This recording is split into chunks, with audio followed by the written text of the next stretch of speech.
آگے ہدایت ثانی کا سبق نمبر 7 دیکھیے، قول فرما رہے ومن وتی جاریتہ، اگر ایک شخص سے اس نے اپنی باندی سے وتی جمع کر دیا، ثم زوجہا، پھر کسی اور سے اس کا نکاح کرایا، جازن نکاح، یہ نکاح درست ہو جائے گا، لأنہا لیست بفراش لمولاہا، کہ ابھی تک تو اس نے نکاح نہیں کیا ہے نا اس سے، اور فراش بھی نہیں، صرف وتی کرنے سے اتنی جلد مستفرشہ نہیں بنتی، امی ولدہ نہ ہو۔ فإنها لو جاءت بولد، کیونکہ اگر یہ اس کا بچہ پیدا ہو جائے، لا يثبت نسبه من غیر دعوۃ، دعوے کے بغیر اس بچے کا نسب مولا سے ثابت نہیں ہوتا، کیونکہ فراش 3 طرح ہے، ایک فراش مضبوط ہے جسے نکاح والا ذات خواتین کے ساتھ، ایک فراش نمبر 2 ہے کہ وہ پہلے سے تھوڑا کمزور ہے، وہ کیا ہے، ام ولدی کا فراش ہونا ہے کہ پہلے سے ام ولدہ ہے۔ تیسرا فراش سب سے زیادہ ضعیف ہے، وہ باندی کا بچہ پیدا ہو جائے کہ جب تک مولا اقرار نہ کرے بچہ ثابت نہیں ہوگا۔ تو کہہ رہے کہ لا يثبت نسب من غیر دیوۃ الا ان علیہ، ہاں اس مولا پر ضروری کہ ایستبرئہا، کہ ایک حیض تک اس کو چھوڑ دے تاکہ رحم اس کا معلوم ہو جائے کہ بیوی حاملہ ہے یا حاملہ نہیں ہے، کیونکہ 1 مہینے میں پتہ چل جاتا ہے نا کہ اگر بیوی کو حمل لگ جائے تو پھر منس سائیکل نہیں ہوتا، حیض نہیں آتا،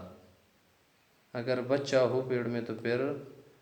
حیض نہیں آتا، اگر نہ ہو تو پھر حیض آتا ہے۔ جب حیض آ جائے مطلب کہ کوئی بچہ نہیں ہے تو نکاح درست ہو جائے گا، صیانۃ لمائہ،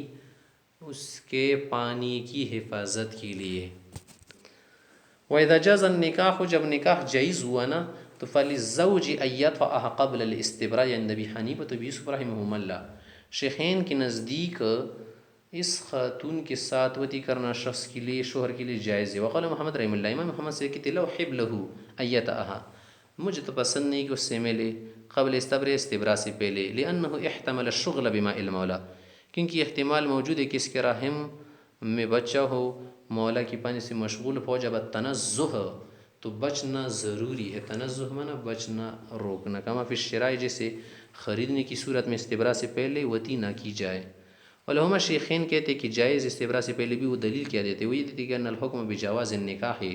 کہ جب یہ حکم لگ گیا کہ ان کا نکاح جائز ہے تو مطلب یہ ہونا کہ امارۃ الفراغ، یہ علامت رحم کے فارغ ہونے کی،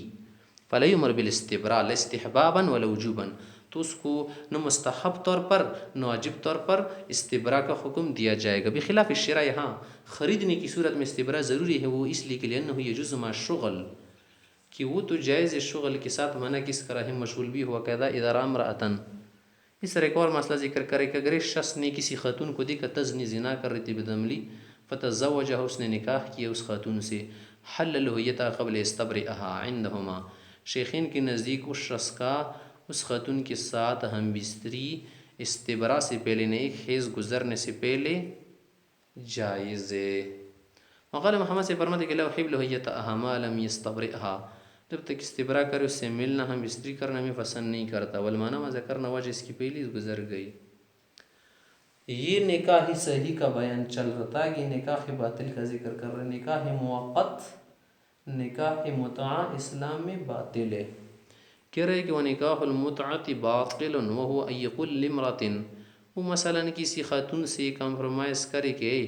اتمتع بکی کذا مدتا بکذا من المال، کہ اتنے مال کے بدلے اتنے دن یا اتنے مہینے، اتنے ہفتے میں آپ سے پیدا اٹھاؤں گا، تو چلو ہمارے بیچ نکاح ہو گیا، تو یہ تو نکاح نہیں ہوا نا، بدعملی ہے۔ وقال مالک رحمہ اللہ ہوا جائز، امام مالک سے کہتے کہ تماتو جائز ہے، نکاح متعہ، یہ امام مالک سے کی طرف غلط نسبت ہے، کیونکہ ان کی کتاب میں آیا ہے کہ جائز نہیں سمجھتے، اور اسی طرح صحابہ حضرات میں سے جن کی طرف اس کا جواز منسوب ہے وہ پہلے کی بات ہے، جیسے ابن عباس وغیرہ، علی صاحب، انہوں نے بعد میں رجوع کیا تھا اس سے، پہلے ان کو حدیث معلوم نہیں تھی، نہیں پہنچی تھی، لأنه كان مباحا، پہلے مباح تھا 2-3 غزووں میں، فیبقى إلى أن تظهر ناسخہ، جب تک ناسخ ظاہر نہ ہو تو یہ جائز رہے گا، یہ پہلے کی بات اب نہیں۔ قلنا کہتے کہ ثبت النسخ باجماع الصحابہ، نکاح تمتع متعہ صحابہ کی اجماع اتفاق سے ثابت ہے کہ منسوخ ہے. ابن عباس و رجوع الی قولہم، ابن عباس سے ابن بھی رجوع کیا ہے جمہور کی طرف. فتقرر الاجماع، اجماع پختہ ہو چکا ہے. آگے کہہ رہے کہ والنکاح الموقت باطل، نکاح موقت متعی سے ذرا الگ ہے اور دونوں کا جو آخری نتیجہ ایک جیسا نکلتا ہے یہ بھی باطل ہے. مثلا کہ میں آپ کے ساتھ 1 سال کے لیے نکاح کرتا ہوں، یہ بھی باطل ہے کیونکہ نکاح عمر کے لیے کرتے لوگ تا عمر. مثلا یہ کہ دے مثل یتزوج امرأة بشہادت شاہدین، کہ 2 گواہوں کی موجودگی میں کسی خاتون سے نکاح کرے 10 دن صرف 10 دن کے لیے، یہ جائز نہیں. وقال اذا پر سے کہتے ہو صحیح لازم، ایسا نکاح تو صحیح ہے لازم ہے. لأن النکاح لا يبطل بشروط الفاسد، یہ جو فاسد شرط لگا رہے 10 دن وغیرہ، اس شرط تو باطل ہو جائے گی بذات خود اور نکاح صحیح ٹھہر جائے گا. مولانا کہتے کہ نہیں، یہاں پر جو اس نے الفاظ کہے ہیں یہ سے خراب الفاظ قیمت اے والے ہیں، اس میں معانی کا مقصد ہوتا ہے، معانی کا عبرت ہوتا ہے، اس لیے درست نہیں ہے. مولانا کہتے کہ انہوں بمعنى المتعۃ، یہ پر متعی والا معنی اس میں موجود ہے. والعبرۃ فی العقود للمعانی، اور عقود میں معاملات میں معانی کا اعتبار ہوتا ہے، الفاظ کا نہیں. ولا فرق بینما اذا طالت مدت التاقیت او قصرت یا قصرت، اور اس میں کوئی فرق نہیں چاہے وہ زیادہ ٹائم کا کہے. مثلا کہتے کہ میں آپ کے ساتھ نکاح کرتا ہوں 3 سال، یا کہ 3 دن یا 3 مہینے، تو مدت تاقیت چوڑی ہو، لمبی ہو یا شارٹ ہو، دونوں صورتوں میں نکاح باطل ہے. لأن التاقیت هو المعین لجہت المتع، کیونکہ تاقیت ہی یعنی وقت لگانا، ٹائم مقرر کرنا، ٹائمنگ بتانا کہ یار اتنا. تو اس سے کیا ہوتا ہے، متعی والی جو جہت شکل متعین ہو جاتی ہے، وقد وجد، اور اسی شکل پائی گئی، لہٰذا یہ باطل ہے. آگے حضرت صاحب کہتے کہ ومن تزوج امرأتین فی عقدۃ واحدۃ، اگر ایک شخص سے 2 خاتون سے ایک جگہ نکاح کیا، ایک عقد میں، احداہما لا یحل له نکاحها، لیکن ان دونوں میں ایک ایسی خاتون موجود تھی کہ اس کے ساتھ نکاح جائز نہیں تھا. اب کیا کریں گے، جو جائز تھی اس کا نکاح بھی درست ہوا یا دونوں کا باطل ہوا یا دونوں کا صحیح ہے؟ دونوں کا تو صحیح ہو نہیں سکتا. تو کہہ رہے کہ صح نکاح التی حل نکاحها، جس کا نکاح صحیح تھا اس کا تو نکاح صحیح ہوا. وبطل نکاح الاخری، دوسری کا نکاح باطل ہو. لأن المبطل فی احداہما، کہ باطل کرنے والی چیز ایک میں موجود ہے. بخلاف ما اذا جمع بین حر وعبد فی البیع، بخلاف اس صورت کی کہ اگر ایک غلام کو اور ایک آزاد شخص کو ملا کر کسی جگہ بیچ دی کسی کو، تو غلام میں بھی بیع جائز نہیں ہوگی، کیونکہ یہاں پر غلام کا خریدنا شرط ہے آزاد کو ملاتی ہوئی، کہ تب بیچوں گا آپ کو غلام کی، آزاد کو بھی خرید لے. لن یبطل بشروط الفاسد، اور دوسری بات بھی ہے کہ بیع شروط فاسدہ سے باطل ہو جاتی، نکاح باطل نہیں ہوتا. وقبول العقد فی الحر شرط فیہ، اور یہاں پر جب ایک آزاد کو ملا اور ایک غلام کو ملا تو یہاں پر آزاد میں عقد کا قبول کرنا شرط ہے. آگے کہہ رہے کہ یار جب اس نے دونوں خاتونوں سے نکاح کیا تھا، ایک کا نکاح جائز تھا دوسری کا جائز تو نہیں تھا نا، جو مہر ذکر کیا تھا وہ کس کو دے اور کتنا دے؟ تو فرما رہے کہ ثم جمیع المسمى، پھر جو پورا مہر ذکر کیا ہے نا، للتی حل نکاح ہو، جس کا نکاح جائز ہے نا اس کو دے. عند ابی حنیفہ رحمہ اللہ، عندما سے ابن کہتے کہ یقسم علی مہر مثلیہما، مہر مثل پر تقسیم کیا جائے پھر دے جو مہر مثل، وہی مسئلۃ الاصل مفسود کا مسئلہ ہے. آگے مسئلہ ہے ومن ادعت علیہ امرۃ، اگر ایک شخص پر دعویٰ کرے کوئی خاتون کہ انہ تزوج ہے، تو میرا شوہر، اس نے میرے ساتھ نکاح کیا، مجھ سے بھاگ گیا ہے، مجھے چھوڑ گیا ہے، عدالت میں لے کر گئی. وقامت بینۃ، اور بینہ بھی قائم کیا، فجعلها القاضی امرأتہ، قاضی نے بینے وغیرہ ظاہری اسباب کو دیکھ کر اس کو بیوی بنا کہ تمہاری بیوی ہیں. ولم یکن تزوجها، اور حقیقی اعتبار سے واقع میں در حقیقت ان فیکٹ اس کا نکاح نہیں ہوا تھا. تو وسعها المقام معه، اس خاتون کا اس آدمی کے ساتھ رہائش، رہنا، نکاح کے تعلقات کا استوار رکھنا درست ہے. وَأَن تَدَعُهُ، اور اس خاتون کے لیے بھی جائز دے کہ چھوڑ دے، جامعہ جماع کرنے دے، خود کو جماع کے لیے بھی چھڑوا سکتا. وَهَذَا عِنْدَ أَبِي حَنِيفَةَ رحمہ اللہ، یہ امام سے کی نزدیک ہے. وَهُوَ قَوْلُ أَبِي يُوسُف رحمہ اللہ اولاً، یہ پہلے امام یوسف سے کبھی قول تھا. وفی قول الآخر، امام یوسف سے کی دوسری قول میں یہ آیا ہے جو امام محمد نے لیا ہے، وہ قول محمد رحمہ اللہ، کہ لا يسعه أن يطوعها،